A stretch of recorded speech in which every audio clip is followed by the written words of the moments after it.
முழுதாக மூழ்கிவிட்டது. SP bro எவ்வளோ கொஞ்சம் விட போனதோட விட அதிகம் ப்ரோ.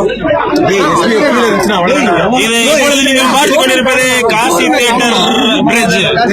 கிராஸ் ஆகி கொண்டிருக்கிறது. காசி தியேட்டர் பிரிட்ஜ் மேல தண்ணி இருக்கு.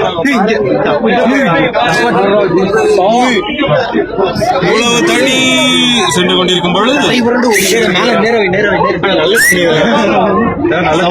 நீங்க பாருங்க தாண்டி ஓடுது. இங்க அடிச்சுதான் வச்சு சைட்ல வருதுங்கிட்டு உடச்சிரும். கண்டிப்பா உடச்சிரும். மேல வந்து உடச்சிரும். இல்லடா இப்பே பாரு அது போறதுக்கு வழியில அடிக்குது. வேகமா வந்து வர போர்ஸ் கட்டிக்குது. கண்டிப்பா உடஞ்சிரும்.